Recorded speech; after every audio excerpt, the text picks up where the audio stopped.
12월 3일 장동혁에게 사과를 강요하는 인물들.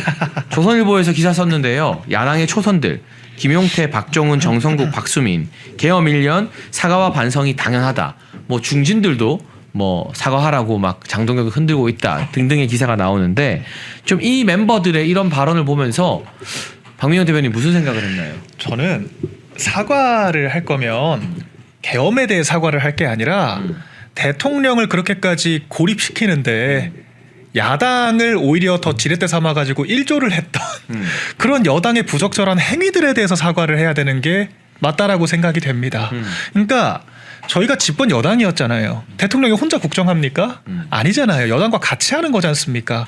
그러니까 삼권이 분립되어 있다라고 하지만 야당은 무지성으로 대통령을 깎아내리고 정말 나라가 망해야만 집권하는 왜곡된 유인구조를 가지고 있기 때문에 여당은 그의 그 반작용만큼 필사적으로 정권을 지켜야 되는 거예요. 그런데 제가 여기 참 명단에 나와 계신 분들 정권이 정작 진짜 힘들 때 뭐 했는지 제가 좀 되묻고 싶어요.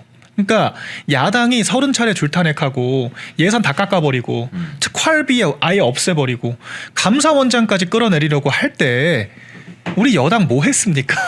그때 한동훈 당원 게시판 그 기자들 피해가지고 도망 다니고 오히려 김건희 특검 통과시키겠다라고 협박질이나 하고 상설 특검 같은 거 다 받아버리고 명태균 황금폰 털린다라고 하니까 당사 문 열어주고 그랬지 않습니까? 여당이 그런 행위를 하면 대통령은 철저히 고립될 수밖에 없어요. 그렇게 고립된 대통령이 자구책을 찾았다라고 했을 때 그 자구책에 대한 잘잘못은 따져볼 수 있습니다. 그런데 남일처럼 품평하고 마치 대통령만 쳐내면은 우리 땅 깨끗해진다라고 하는 식의 이런 무책임한 정치를 하는 거는 이거야말로 국회의원들로서의 전 함량 미달이라고 생각을 합니다. 정작 본인들이 지금 정치의 주요 플레이어들이잖아요. 그러면은 이런 사태가 도래했을 때 나는 뭘 했는지를 먼저 본인들이 얘기를 하고 사과를 해야죠. 왜 자꾸 남들한테만 사과하라고 합니까? 전 잘 이해가 되지 않고 계엄이라고 하는 사건은 당이 저지른 건 아니잖아요. 또 막상 당이 사과의 주체가 될 이유도 없습니다. 명분상으로 봤을 때.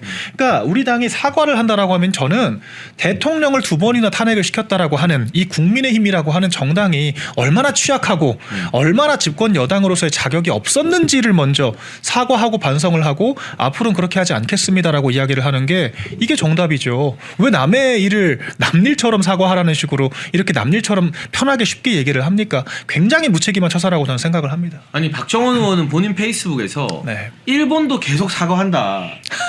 그러니까 우리의 어떤 사과가 일본이 우리나라에게 식민지배 사과하는 것처럼 진정성 느낄 때까지 계속 해야 된다고 하는데 그러면 12월 3일 될 때마다 사과하는 정당이 되면 그 정당에 국민들이 표를 찍어줄까요?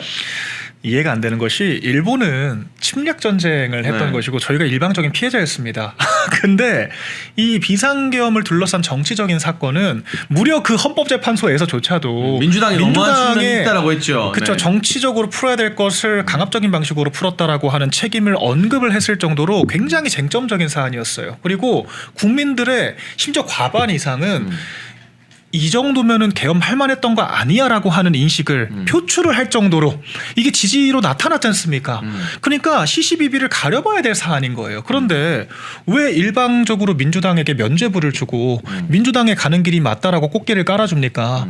민주당이 이미 집권을 했잖아요. 정치적으로 우리가 다 패배를 했고 윤 전 대통령도 파면을 당했지 않습니까? 그럼 이제부터는 정치적으로 사법적으로 너네들이 정권을 장악한 너네들이 뭘 하는지를 감시하고 견제를 해야 되는 게 제1야당의 역할인데 무슨 뭐 지나간 각설이 타령하듯이 맨날 입만 열면 사과해라. 정작 본인들은 사과 안 해요. 왜 남한테만 사과하라고 합니까?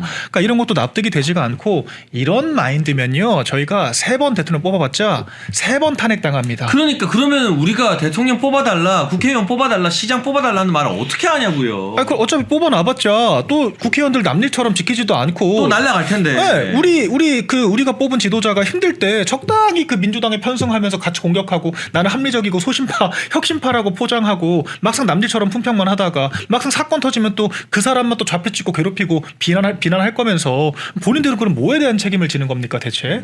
자기들도 정치인이잖아요. 아니 그리고 단임제 대통령제에서 대통령은 정치적 책임이라고 하는 개념이 굉장히 모호합니다. 재집권이 불가능하기 때문에. 근데 반대로 정당은 연속성 있게 책임지는 책임 정치를 해야 될 책임이 있는 거예요. 그러면은 정당이 책임져야 될 것은 왜 우리가 실각을 하게 됐는가에 대한 반성을 해야 되는 거죠. 그 사건 하나만을 가지고 사과해라 마라 얘기를 하는 게 아니라 근데 지금 그런 얘기 하는 사람 누가 있습니까? 우리 당이 야당의 폭거로부터 정권을 제대로 보호하지 못했다라고 하는 것에 대해서 이 본질적인 우리 뿌리에 해당하는 이런 사안들에 대해서 사과하고 반성하는 국회의원 한 명이라도 있습니까? 없잖아요. 그러니까 굉장히 본말이 전도된 얘기를 지금 하고 있는 거고 자기들 편리한 얘기만 하고 있는 거고 이런 사람들이 계속 그 목소리 큰 소수가 주류 행세를 하고 있기 때문에 전 앞으로도 이런 식이면 우리 당 희망이 없다. 자, 그래서 오죽하면은 문 닫는 게 낫다라고 하는 말까지 쓰겠습니까? 근데 제가 이 당에 몸담은 입장인데 여기에 이름 올린 4명이 뭐 딱히 의정 활동을 잘하거나 투쟁에 앞장서거나 당원들한테 인기가 있고 이런 분들은 또 아닌 것 같아요. 말이 그 말이에요. 그래서 안타까워요. 네. 논란이 된 분도 최근에 있는 것 같은데. 네. 아니 저는 참 이 기사가 네. 좀 짜친다면 짜치는데 헤어살롱을 83번을 갔다 또 이런 기사가 있더라고요. 근데 이게 저는 왜 기사거리인가 했는데 네. 정치자금법으로 갔다라고 합니다. 선거 네. 정치자금 후원받은 걸로. 그렇죠. 그러니까 사비로 간 거면 누가 뭐라고 하겠어요. 근데 이 의정활동에 쓰라고 사실 법적인 명목이 있는 그런 자금을 가지고 83번을 심지어는 이 본인의 지역구에서 60km 떨어져 있는 청담동 살롱을 갔다라고 하니까 이것도 조금 논란이 되더라고요. 그러니까 뭐 제가 오마이에서 쓴 기사 가지고 뭐 저희 당 의원 그 비판을 하는 게 저도 참 달갑지는 않습니다만 저는 이런 생각이 당원들은 들 것 같아요. 그러니까 의정 활동에 좀 집중을 하자. 더군다나 제가 아까 오픈 프라이머리 이야기했다라고 한 게 이 김용태 의원입니다. 근데 이건 오픈 프라이머리라고 하는 제도의 취지도 전혀 이해를 못 하고 있고 정당 정치라고 하는 것의 좀 본질에 대해서 고민의 흔적이 별로 안 느껴지거든요. 그러니까 외모 꾸밀 시간 아껴서 조금 더 정당 정치에 대해서 좀 스터디를 하고 조금 더 민심 타령만 하지 말고 민심에 가까운 정말 의제를 가지고 좀 집요하게 파봤으면 좋겠다. 차라리 이럴 때 환율 얘기 좀 가열차게 하고 지금 정부 여당이 얼마나 이 규제 통제한 뭐 증권사 다 불러가지고 지금 뭐 금융기관들 불러가지고 압박하고 있대잖아요. 근데 환율 또 서학개미 막 올라갔어요. 탓하고 네. 그러니까 다 땜질식 처방만 하고 있는 거고 본질적이지 않은 얘기를 지금 하고 있는 거잖아요. 이런 것들을 조금 차라리 파서 좀 공격을 하고 교육위에 있지 않습니까? 지금 교육위에 당장 그 올해부터 고교학점제 도입되고 AIDT 지금 한이만이 얘기 나오고 이런 것들 좀 짚어가지고 상임위 역할부터 좀 잘할 수 있잖아요. 그러니까 그런 좀 많은 아쉬움들이 있고요. 그러니까 좀 이렇게 그 중앙 지도부가 하는 일에 사사건건 훈수 두기 전에 좀 본인들을 돌아보고 자기들이 어떤 역할을 해야 되고 어떤 직분을 가지고 있는지를 돌아봤으면 좋겠다. 그런 생각이 또 많이 들었습니다. 그러니까 사실 싸울 이슈는 굉장히 많거든요. 그렇죠. 대장동 황소 포기도 있지만 중국 관광객들 깽판 치고 그 오늘은 또 중국인 2명이 중소기업 대표를 쇠파이프로 때리고 납치 살해하려다가 실패한 그런 정말 뉴스도 끔찍합니다. 막 나오고 있어요. 또 환율 당국이 구두 개입했지만 잠깐 떨어졌다가 다시 1,480원 근처까지 엄청나게 폭등했거든요. 맞아요. 이게 제2의 IMF 오는 거 아니냐. 저는 올 것 같습니다. 안 그래도 우리 네. 뉴스에 드디어 IMF가 막 오르내리기 시작했어요. 맞아요. 한국의 어떤 이 재정 지출 과도하다. 네. 줄여야 된다. 빚이 맞습니다. 너무 빨리 늘어나고 있다. 물가 상승 가파르다라고 IMF가 경고를 하고 있는데 트라우마 느끼는 분들이 많을 거거든요. 그렇죠. 네. 그래서 저는 진짜 정말 내년에 대선 다시 할 수도 있는 거 아니야? 이런 말까지 지금 그 일각에서는 오가더라고요. 그러니까 저관여층들도 경제는 굉장히 민감하게 반응을 하기 이게 때문에 결국에는 한 방에 네. 터지지 않을까요? 내년에 맞아요. 부동산 문제와 맞물려서. 네. 이게 지금 왜 이렇게 심각하냐면 이게 지금 땜질로 감당이 안 되는 수준입니다. 왜냐면은 이 환율이 오르는 이유가 두 가지가 있지 않습니까? 첫 번째로는 외화를 벌어와야 되는데 수출이 너무 부진하니까 외화 벌이를 못 하고 있어요. 그러니까 그리고 두 번째로는 돈을 계속 뿌리니까 원화 가치가 바닥을 찍고 있습니다. 근데 돈을 뿌린다라고 하는 게 한국은행은 미국 금리 따라갈 수밖에 없잖아요. 미국이 지금 금리 인하를 준비를 하고 있기 때문에 한국은행은 금리 낮추면 그 통화량 늘어납니다. 그러면은 정부라도 재정 지출을 줄여서 밸런스를 맞춰줘야 되는데 정부도 지금 돈 뿌리겠다라고 하잖아요. 그러면은 우리나라 인플레이션은 계속 가속화가 될 거고, 그러니까 돈 값어치는 낮아질 거고, 수출 계속 부진하기 때문에 관세 협상도 지금 팩트시트 나왔는데 아직까지도 좀 구속력 있는 그런 기업들의 수혜가 돌아가지 못하고 있다라고 하지 않습니까? 그래서 수출 계속 부진해요. 그러니까 외화는 못 벌어오는데 우리나라 돈 가치는 이 국내 정권의 이 경제 정책 실패로 계속 낮아지고 이 이중고들 때문에 그리고 또 매달 그 매년 200억 달러씩 또 미국에 갖다 줘야 되지 않습니까? 이런 삼중고에 지금 빠져 있기 때문에 저는 우리 경제가 한순간에 무너지는 거 정말 가능하다라고 보여지거든요. 국민연금을 가지고 지금 떼우겠다라고 하는 말까지 나오는데 이거는 정말 최후의 수단, 그러니까 아예 수단화가 되어서는 안 되는 것까지 지금 거론을 하고 있는 거예요. 냉정하게는. 그러니까 지금 그 정도로 이 정권이 갈피를 못 잡고 있다라고 하는 거고, 민주당은 늘 이 정책 실패, 이 경제와 안보 실패 때문에 실각을 했습니다. 전 이번에도 같은 현상이 반복되지 않을까라고 예상을 해봅니다. 네, 그런 와중에 결국에는 할 게 없으니까 네. 경제와 부동산 환율로는 폭망하니까 예. 또 내란 프레임으로 국민의힘을 무너뜨리겠다는 그러니까요. 게 민주당과 이재명의 생각이잖아요. 네. 거기에 지금 사가 거리는 인간들이 알아서 말려 들어가지고 있는 셈인데 네. 오늘 검찰이 한덕수 전 총리에게 징역 15년을 구형했습니다. 국민 전체에게 피해를 끼쳤다라는 건데 굉장히 높은 구형이고요. 네. 제가 주목하는 건 여기 판사가 이제 이진관 판사예요. 굉장히 불공정한 재판 진행으로 논란이 많이 되고 있는 인물입니다. 맞습니다. 문제는 선고가 너무 빠르다는 거. 1월에 나온다고 하죠. 그러니까 오늘 결심 구형이 됐으면 12월 중에 나올 수도 있는 거고 네. 이게 윤석열 대통령 재판보다 빨리 나와요. 맞아요. 그럼 어떤 문제가 발생하느냐. 이진관이라는 사람이 한덕수한테 내란 방조 유죄 땅땅땅 때려버리면 네. 아직 내란인지 아닌지 판단이 안 된 윤석열 대통령 재판이나 다른 사람들 재판도 다 영향을 그럼요. 끼치게 되는 거예요. 맞습니다. 그러니까 지금 이진관이라는 판사가 내가 먼저 총대 메고 제일 먼저 이걸 내란으로 규정지어서 나 이재명한테 예쁨 받아야지라는 노골적인 생각을 하고 있는 게 아닌가 의심스럽거든요. 그렇죠. 왜 그러니까 그러냐면 적어도 대통령 재판에 대한 결과가 먼저 나오고 나서 나머지 주변 재판의 결과가 나오는 게 상식적이고 합리적이지 않나요? 맞습니다. 왜냐면은 사실 지금 그 형사법상으로 내란 수괴라고 하는 지금 혐의를 받고 있기 때문에 그 혐의에 대한 이 실체적인 진실이 나와줘야 그 사실 나머지는 부수적인 행위들이잖아요. 그러니까 그 지기현 재판부가 담당하고 있는 판결이 나와줘야 해당 판결에 대해서 다른 이 관계자들의 행위들을 같이 판단을 할 수가 있는 겁니다. 왜 그러냐면 아니 내란이라는 게 아직 입증 안 됐지 않습니까? 비상계엄이 곧 내란이라고 하는 게 입증이 안 됐는데 벌써부터 내란이라고 하는 거를 단정하고 내란 주요 임무 종사를 했다라고 규정을 하는 것 자체가 이건 선후관계가 완전히 뒤집힌 거죠.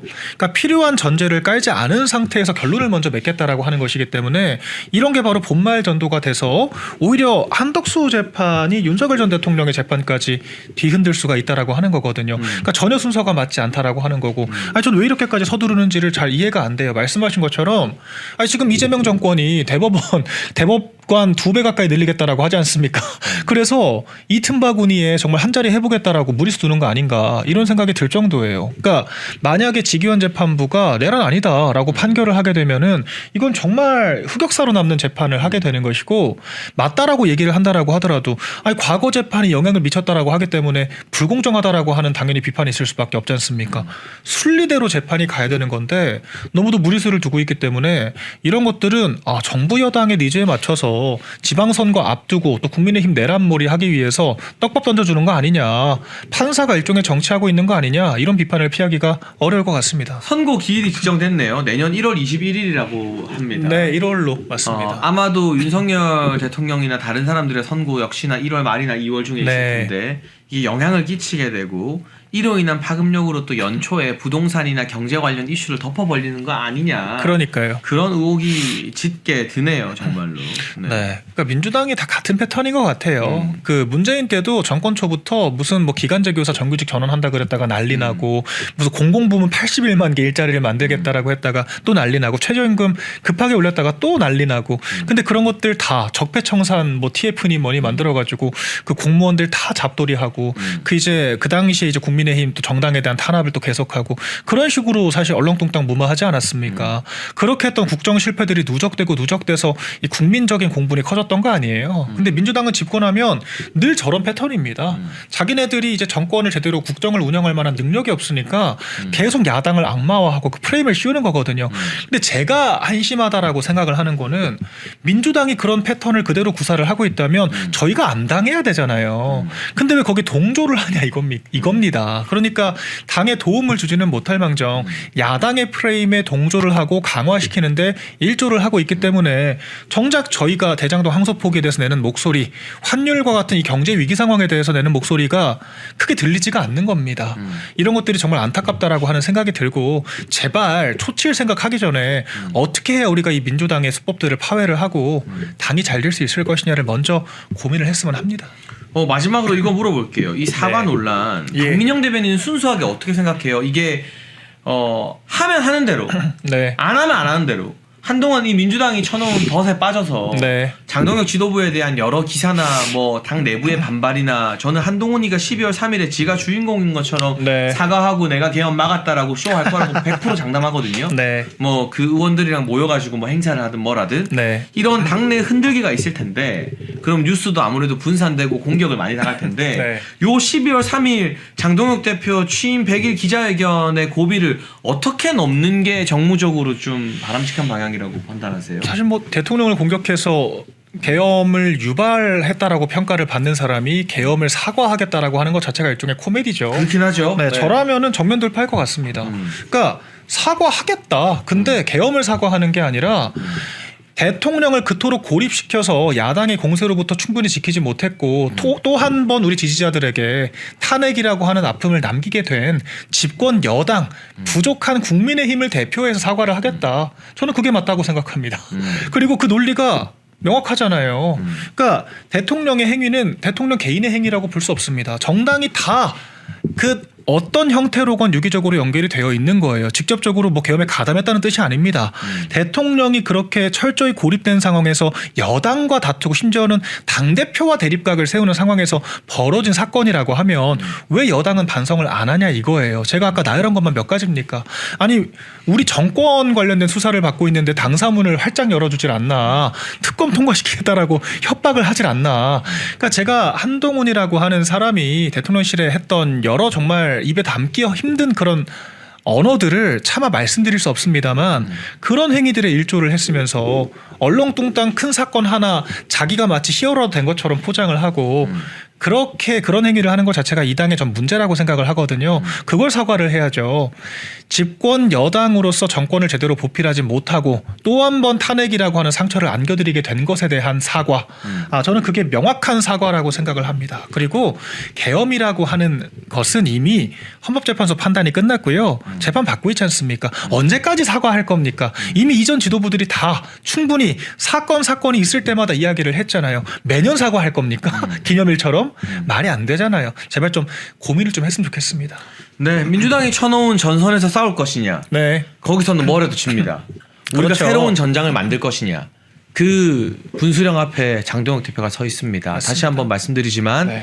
연말까지 외롭고 힘들 장동혁 대표. 그러나 뚝심을 지키고 있는 충청 대망론, 충청의 유일한 주자 네. 장동혁 대표를 우리가 철저하게 지켜줄 맞아요. 필요가 있다. 무지성 지지라는 말 저도 별로 좋아하지 않는데요. 네. 좌파들의 무지성 지지가 부러울 때가 참 많았습니다. 맞습니다. 적어도 지금은 그러한 무지성 지지가 장동혁을 지켜야 될 때다. 여러분 1961년 1인당 국민소득 80달러 지구상에서 가장 가난했던 대한민국을 경제대국으로 만든 구국의 지도자 박정희 대통령님. 국민이 잘 살고 잘 먹는 나라를 만들겠다는 일념으로 박정희 대통령께서 직접 집필한 전집 6권을 저희 멸콩TV가 새롭게 편집을 했습니다. 환신바이오 창립 8주년 기념으로요.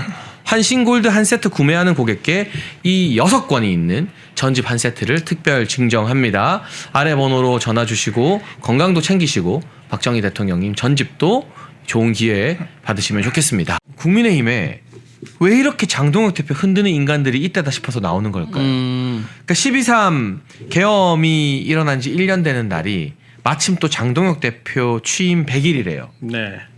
보통 100일에 기자회견을 하는데 그때 맞춰서 장동혁 사과해라, 반성해라, 뭐 이대로는 안 된다, 중도 확장해라, 뭐 해라, 온갖 시어머니들이 국민의힘 안팎에서 네, 허정희님 슈퍼챗 감사합니다. 네, 감사합니다. 그리고 다른 언론사들이 네. 이 12월을 넘기면 아무도 장동혁을 막지 못한다는 걸 알아요. 네, 네. 그리고 12월에 한동훈에 대한 당원 게시판 당무감사 결과가 아마 나올 거예요. 드디어 이제 핵폭탄이 터지게 되네요. 그러니까 그 전에 장동혁 고꾸라트리려고 막 난리 바락인데 네. 좀 어떻게 보세요? 1년의 흐름들. 그러니까 지금 이 장도혁 지도부가 기존의 이 보수 기득권이 원하는 방향으로 안 가고 있잖아요. 예, 조중동 말을 안 듣고 예, 오히려 우파 시민들의 말을 들으면서 아주 정확한 정도의 길을 가고 있지 않습니까? 예, 그러다 보니까 이 이른바 국민의힘 내 위장우파들이 예, 이대로 가다가 우리 괴멸당하겠다. 예, 뭔가 위기의식을 느낀 거죠. 그래서 저는 지금 장도혁 지도부를 흔드는 것에 그치지 않고 아예 지방선거 전에 끌어내리는 게 목적인 것 같아요. 그런 의도가 보이죠. 예. 그러니까 왜냐면 이대로 가가지고 장도혁 체제가 지방선거 완성하고 성공하면은 본인들 같은 이제 어중이 떠중이 위장우파들, 예? 뭐 중도 타령하는 인간들, 예. 설 자리가 없어지거든. 예. 그리고 조중동, 예. 조중동도 뭐 이미 영향력이 거의 제로 수준이지만, 예. 진짜 지방선거까지 장도혁 대표가 승리를 하게 되면은 완전히 끝이 나는 거거든요. 그래서 어떻게 보면은 이대로 가다가 우리가 죽는다. 예, 본인들의 어떤 생존을 위한 생존 투쟁을 하는 것처럼 보입니다. 저는. 예. 그러니까 이게요, 여러분. 그 장동혁 대표의 뚝심을 우리가 인정을 해야 되지만 지금 생각보다 되게 힘들 거예요. 네. 왜냐? 정말 온 사방이 적이거든요. 그렇죠. 그리고 제가 안타까운 거 하나는 우리 장동혁 대표 같은 이런 지도자를 거의 처음 보는데 국민의힘의 국회의원 중에서는 이렇게 뚝심을 지키고 우리의 목소리를 잘 들어주고 반영해주는 대표임에도 불구하고 우리 지지자나 당원들이 저는 이해는 해요. 우리가 당한 게 그동안 너무 많으니까. 네네. 근데 너무 작은 거 하나에 지역적인 이슈나 맥락 하나 단어 하나하나에 너무 또 우리가 과민 반응을 하면서 장동혁 지도부를 괴롭게 하고 힘들게 하는 점도 분명히 있어요. 그렇죠. 제가 어제 고성국 박사님과 그런 이야기도 많이 했는데 그러니까 장동혁 대표가 기댈 데가 없다. 외로운 거 아니냐. 이런 좀 고민과 안타까움이 제가 옆에서 볼 때 느껴지거든요. 네네. 그래서 이 시기에 일단 1번 장동혁을 흔드는 사람들이 누구냐. 온갖 보수 언론과 정치 기득권들이다. 네.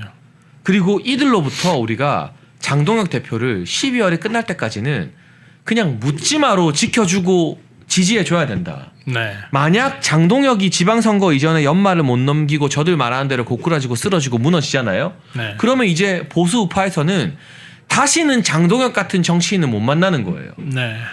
그렇게 했다가 결국 못 견디면 누가 그 노선을 가겠어요. 그렇죠. 그렇지 않습니까? 그렇죠. 그러니까 우리가 이거 지켜줘야 되는 거예요. 진짜로. 이번에 성공하는 걸 보여줘야죠. 예, 그래야 이렇게 가면 성공하는구나. 예, 딱 깨닫고 이제 나머지 국민의힘 정치인들도 제2, 제3의 장동혁이 되겠다는 그 길을 그렇죠. 걸을 텐데 네. 장동혁이 고꾸라지면 야 역시 조선일보, 중앙일보, 동아일보 말 안 들으면 안 되는구나. 그렇죠. 역시 우리는 대충 얼치기 강남 좌파들이랑 손잡고 네. 중도 이야기하고 좌클릭하고. 뭐 사과하고 반성하고 무릎 꿇고 하는 게 우리가 살 길이구나. 그게 이번 장동혁이 죽는 애 사는 애에서 딱 판가름 나는 거예요. 그러니까 지금 이제 오세훈 시장이나 뭐 이런 사람들 얘기하는 거 보면은 계엄 사과해라, 윤석열 대통령과 절연해라, 이준석 당과 합당해라. 예, 크게 이제 세 가지 요구 아닙니까? 그리고 거기에 네. 숨어 있는 패키지가 네. 한동훈 풍어라가 포함되어 있는 거예요. 그렇죠. 사실 예, 그것도 사실 거의 뭐 플러스 알파로 네. 포함이 돼 있는 느낌인데 그거를 지금 조선일보가 지난주 금요일인가 시동 걸었어요. 마치 무슨 지령을 내리듯이 예, 이제 다른 사람의 말을 인용해서 이준석과 합해야 된다. 윤석열 대통령과 절연해야 된다. 이렇게 딱 보도를 내니까 갑자기 그때부터 이 조중동의 눈치를 보는 혹은 조중동과 괴를 같이 하는 위장업파들이 하나 둘씩 튀어나오면서 지금 거의 총공세를 하는 모양새예요. 근데 저는 이게 장도혁 대표가 어쨌든 윤석열 대통령 지지층의 이 표를 받아서 당선된 분 아닙니까? 그러니까 장도혁 대표는 그분들을 배신할 수가 없어요. 예, 정치 고학적으로 봤을 때. 그러니까 제가 볼 때 이 사람들이 장도혁 대표가 그렇게 갈 수 없다는 걸 알아요. 예, 알고 이렇게 요구를 한 다음에 장도혁 대표가 그 요구를 안 들어준다. 그러면 우리는 이렇게 합리적인 요구를 했는데도 장도혁 대표가 이걸 거절하고 우리들을 배척하고 이렇게 간다. 그런 식으로 어떻게 보면은 프레임을 짜기 위해서 지금 이 빌드업을 하는 게 아닌가. 예, 그러니까 안 받아줄 게 뻔하니까 야 내가 이거 요구했는데 니네 너 안 받아줘? 그러면 뭐 안 되는 거지 날려야지. 이런 식으로 장도혁 대표 체제를 끝을 내기 위해서 날리기 위해서 지금 뭔가 빌드업을 하는 그런 느낌이 있어요. 예, 그래서 저는 여기서 장도혁 체제가 굴복을 했다가는 그냥 다 죽는 겁니다. 예, 다 죽는 거고 그 위장업파들의 한 순식간에 국민의힘은 잠식 당하게 되는 것이다. 그래서 무조건 버텨야 돼요. 지금 무조건. 그러니까 이게 여러분 제가 늘 강조하지만 장동혁 개인을 지키고 말고의 단순한 문제가 아니라는 거예요. 그렇죠. 우리가 장동혁 팬덤이라서 뭐 장빠라서 이러는 게 아니에요. 장동혁이라는 인물이 가지고 있는 상징성이 뭐냐? 1번 당원혁명, 2번 뉴미디어 혁명. 네. 당원들의 목소리에 귀를 기울이고 당원들과 소통하고 당원들이 요구하는 바를 가장 적극적으로 표현해주는 정치인이 장동혁이고, 뉴미디어 혁명, 기성 언론, 기득권 언론이 하라는 대로 거기에 사설 쓰는 대로 왈가왈부하는 대로 따라가는 꼭두각시가 아니라 네. 나는 내 길을 가겠다. 쉽게 말해서 조중동 시키는 대로 했으면 나는 당대표도 못 됐다. 이 뚝심을 보여주고 뉴미디어 시대의 트렌드에 올라탄 최초의 정치인이거든요. 장동혁이 무너지면 다시 뉴미디어가 찬밥이 되고 조중동이 보수 진영 전체를 꼭두각시처럼 부리게 될 겁니다. 그렇죠. 조중동 사설대로 하는 정치인들이 보수의 주류가 될 거예요. 그리고 당원들은 찬밥 신세, 개차반이 되고 당원들 하나도 안 중요하다. 그냥 민심 100%로 경선하고 후보 뽑고 어디 극우 강성 당원들이 우리 기득권 엘리트들이 정치하는데 감히 참여해. 너넨 그냥 표나 찍어. 엘리트도 아니에요. 근데 요즘 우리는 집토끼 관심 없으니까 네. 너넨 그냥 우리가 하라면 하라는 대로나 해. 시다바리 취급이나 받게 되는 거예요. 그 기준이 장동혁으로 지선을 승리하고 장동혁을 지키느냐 마느냐이지 그 개인 장동혁 한 사람에 달린 문제가 아니라는 말씀을 드리는 거예요. 그러니까 지금 그 국민의힘에서 아직도 이 조중동의 논조를 그대로 따라가는. 그러니까 조중동이 아직도 영향력이 있다고 믿는 분들이 좀 있는 것 같아요. 뭐 다수는 아니겠지만. 근데 아니 솔직히 누가 우파 시민 중에 조중동의 뭐 사설이나 그런 어떤 논조를 보고 거기에 선동당해가지고 정치적 괴를 같이 하는 그런 그 국민이 있습니까? 없어요. 요즘 20대, 30대, 40대 우파들 붙잡아 놓고 한번 물어보세요. 조중동 논조 따라가는 사람 한 명이라도 있는지. 한 명도 없어, 한 명도. 조중동이 언제적 조중동입니까? 벌써 제가 볼 때 한 10년 전에 비해서 이미 100분의 1 수준으로 영향력이 감소했고, 여기서 10년 더 지난다? 거의 제로로 수렴할 거고, 제가 볼 때 20년 안에 폐간될 수 있습니다. 예. 아무 영향력도 없고 그냥 one of them이야. 그냥 우리가 포털에서 보는 이 보도를 하는 수많은 언론사 중에 하나일 뿐이에요. 이미 그렇게 됐어요. 근데 아직도 무슨 보수 국민들이나 범국민적으로 조중동을 많이 본다고 생각을 하고 여기에 따라가야 된다. 그런 어떤 강박관념이 있는 사람들이 있는 것 같은데 그건 정말 큰 착각이다. 그러니까 일단 조중동은요. 그 선생님 마인드가 있어요. 그렇죠. 보수 정당이랑 보수 정치인은 우리말 들어야 돼. 우리말 안 들어? 그럼 너 갈아치워. 이게 유구한 전통이거든요. 그렇죠. 그런데 장동혁이 조중동 말을 안 듣고 당 대표가 됐어요. 반대로 해서 일단 거기서부터 조중동 입장에서는 장동혁을 용서할 수가 없는 거야. 그렇죠. 심판을 해야지 걔네들 입장에. 그런데 지금 딱 논조가 갈린 게 조선일보는 제가 봤을 때 오세훈을 밀기 시작했어요. 그룹 차원으로. 그렇죠. 동아계열은 채널A랑 아직까지도 한동훈한테 미련을 못 버리고 목매달고 있어요. 그러니까 이 상황을 우리가 냉정하게 판단하고 뭐 정확하게 이번에 장동혁을 지키지 못하면 다 무너지는 거다. 그리고 1, 2, 3에 계엄 사과를 한다고 쳐요. 조선일보랑 중앙동아가 잘했다고 할 것 같습니까? 다른 언론들이 칭찬할 것 같아요. 제가 장담하는데 사과의 진정성이 없다. 사과 똑바로 다시 해라. 그렇죠. 그리고 사과했는데 왜 강경 투쟁만 하냐. 결정적으로 사과했으니까 한동훈 품어라까지 나가는 거예요. 그렇죠. 그리고 제가 예언 하나 할게요. 12월 3일에 네, 정치낭인 유튜버 한동훈이는 지가 마치 당 대표인 것처럼 뭐라도 되는 것처럼 기자회견을 하든 장문에 글을 올리든 뭐든 계엄을 제가 대신 사과하겠다. 저라도 사과한다. 네. 제가 계엄을 막았다. 또 이 계엄 타령을 할 거예요. 그때 맞춰서 한동훈 살려줘라면서 장동혁을 흔드는 엄청난 총공세가 집중될 겁니다. 우리가 이걸 미리 알고 장동혁 지키기 전선을 쌓아야 돼요. 그런데 보수 유튜버를 하면서 배신의 한수 이제 뭐 다 죽어가지고 언급할 이유도 없지만 장동혁 흔들고 뭐고 하는 인간들은 지금 사실 한동훈한테 부역하고 있는 것과 똑같은 일이에요. 결국 장동혁 사과하라는 건 어느 결론으로 가게 돼 있느냐? 당원 게시판 덮어주고 한동훈 품어줘라로 결론이 다 똑같게 연결된다는 겁니다. 이 분석 동의하십니까? 그렇죠. 그러니까 계엄 사과하고 대통령 절언하면은 그거는 결국 한동훈 노선으로 가겠다는 거고 예. 한동훈이 어떻게 보면 정치적으로 부활을 할 수 있는 발판을 마련해 주는 거예요. 예. 그러니까 조중동이 아마 그 계산도 있을 겁니다. 본인들의 기득권을 유지하는 것도 있고 그걸 하면서 한동훈도 살려보지. 예. 그러면서 이준석까지 한번 끌어들여보자. 예. 여러 가지 계산들이 있을 겁니다. 그래서 이번에 사과하면 진짜 정말로 싸워보기도 전에 지는 것이다. 그러니까 조중동이 이번에 만약에 진짜 본인들의 어떤 노선을 관철시키지 못한다.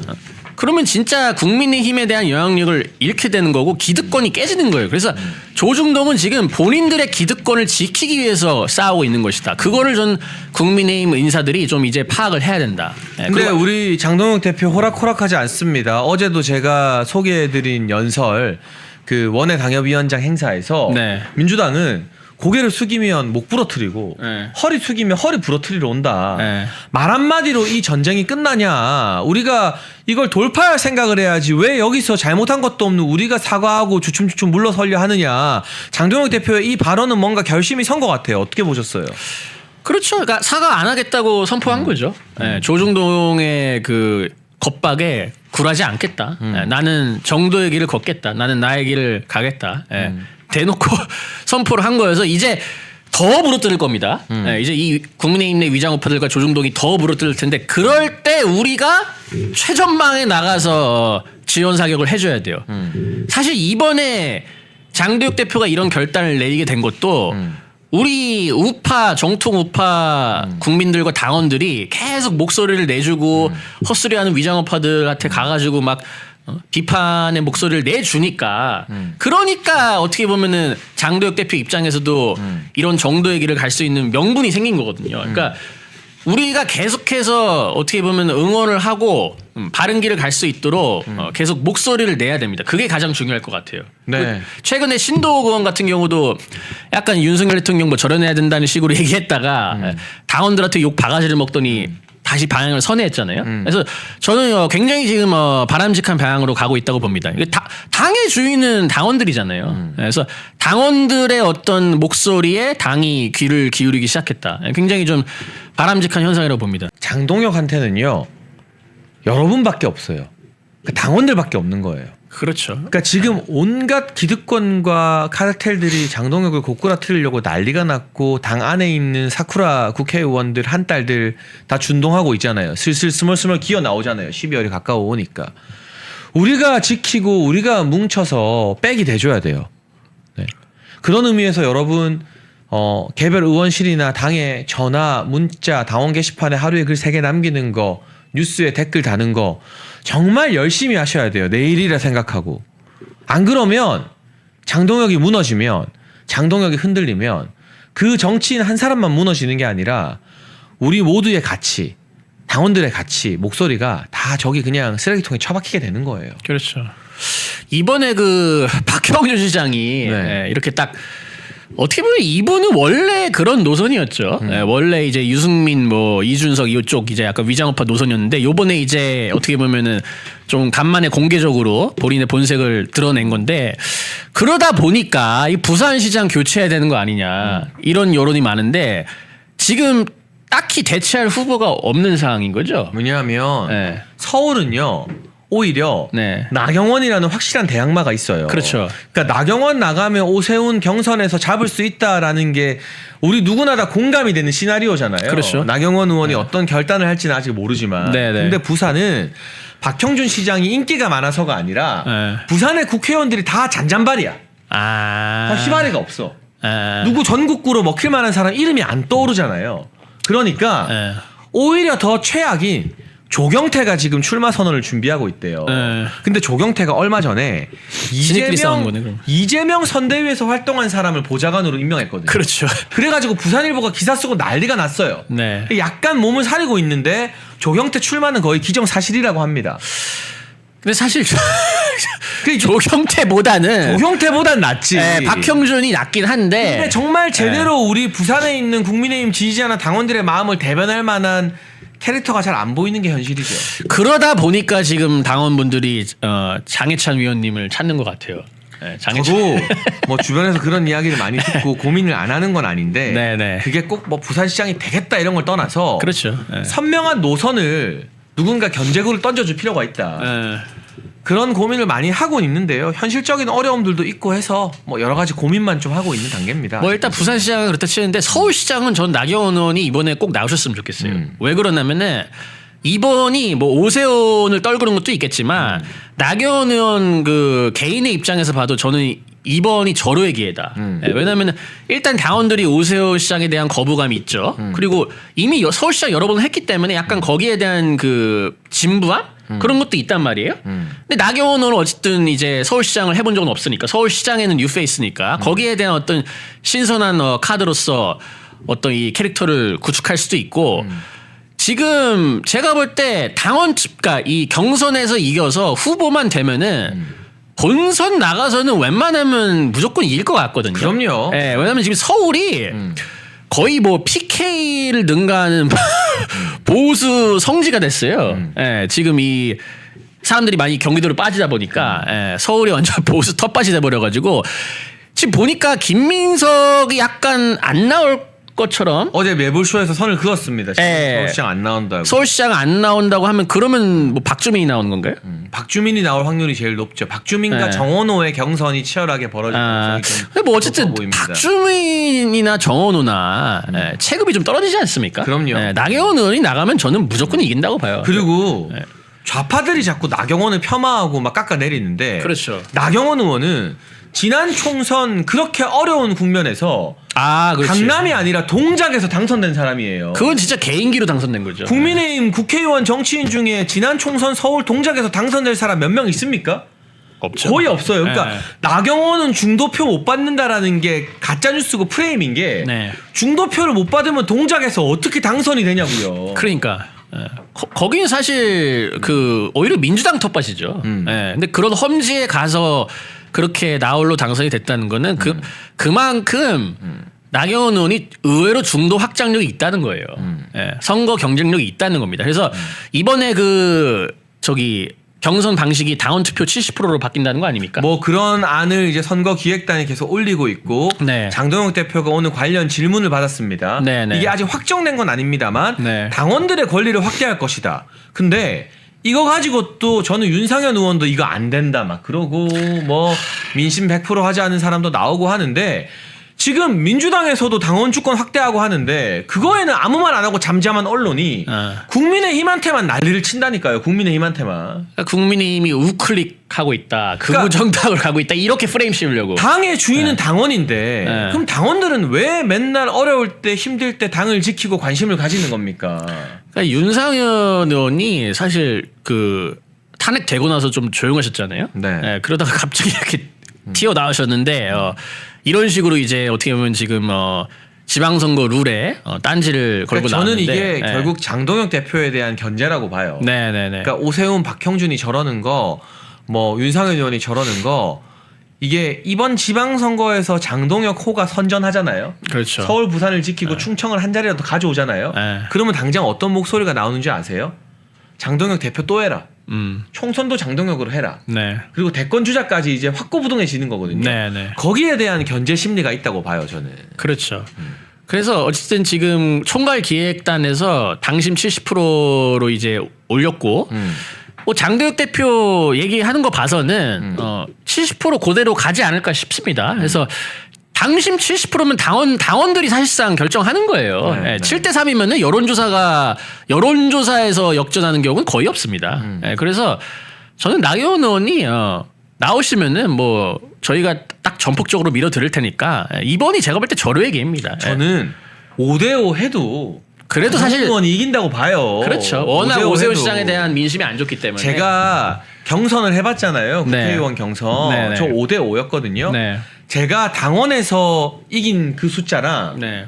민심에서 이긴 숫자가 거의 똑같았어요. 그렇죠. 사실 큰 차이 없죠. 보통. 소수점 빼고. 네. 왜냐하면 민심 여론조사도 국민의힘이랑 무당층만 대상으로 하니까 그렇죠. 보수 성향인 분이 이겨요. 네. 제가 이제사 공개하는데 현역 국회의원분이랑 경선을 했는데 정확하게 그 가산점 감점 빼고 네. 원래 그냥 아무 가산점 감점 없는 원래 결과를 먼저 보여주고 가산점 감점된 걸 보여줘요. 네. 제가 당원 투표에서 55%, 네. 현역이었던 전봉민 의원이 45%, 일반 민심 여론조사에서도 제가 55%, 전봉민 의원이 45%. 네. 소수점은 좀 달랐어요. 네. 네. 근데 제가 청년 가산점 받고 네. 그분이 이제 감점 받고 하니까 네. 이게 60대 30이 된 거예요. 아, 최종 결과는. 네. 네. 근데 해보니까 가산점 감점 빼고 당원 조사나 일반 여론 조사나 똑같이 55대 45가 나오더라고요. 그게 차이가 크게 나지 않아요?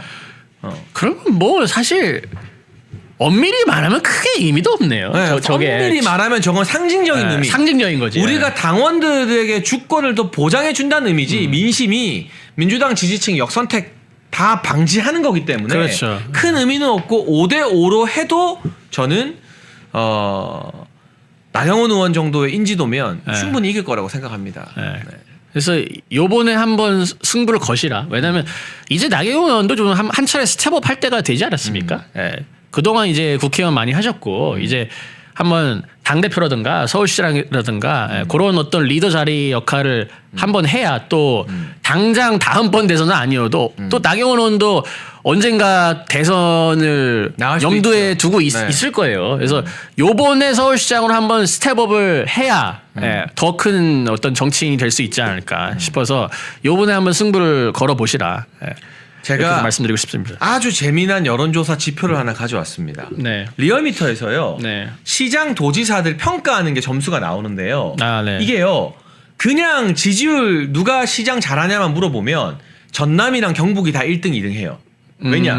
전남에서 민주당 지지율이 높고 그렇죠. 경북에서는 우리 국민의힘 지지율이 높으니까. 그렇죠. 그러니까 그건 아무 의미가 없어요. 네. 중요한 건 뭐냐? 정당 지표 상대 지수인데요. 그 지역의 정당 지지율보다 네. 이 시장 도지사가 개인기로 지지율을 더 높이 받았는지 낮게 받았는지. 네네. 그러니까 이게 제일 중요하잖아요. 기사 몇 가지 나왔는데 PD님 띄워주시고요. 1등을 지난 10월에 세종시의 최민호 시장이 했습니다. 이거는 뭐냐? 국민의힘 지지율은 낮은데 세종시에서 네. 최민호 시장 지지율이 높다는 거예요. 그러니까 일을 되게 잘했다는 거죠. 네네. 이 순위로 보면 2등이 대전의 이장우 시장입니다. 3등이 충남의 김태흠 지사, 그리고 4등이 강원도의 김진태 지사입니다. 공통점이 있죠, 기자님. 이장우, 김태흠, 김진태 전부 다 극우 소리 듣는 그렇죠. 강경 보수, 정통 보수예요. 어떻게 보면은 좀 정통 우파에 가까운 길을 걷고 있는 분들이죠. 그런 사람들이 네.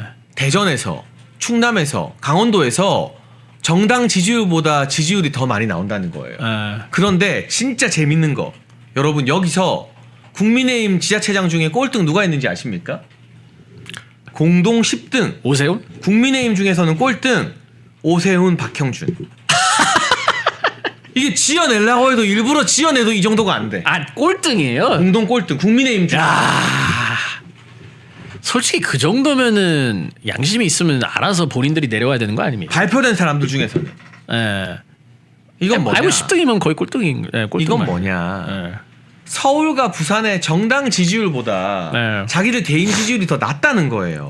그러니까 한마디로 당 지지층으로부터도 외면 만든. 그러니까 네. 지금 이 사람들이 당에다 대고 이래라 저래라 할 때가 아니라는 거죠. 그러니까 주제 넘는 소리인 거죠. 예. 본인들 여러분, 개인 지지율이나 신경 쓰지. 저는요 그냥 감으로 뭐 오세훈, 박형준 인기 없다 이런 말 안 합니다.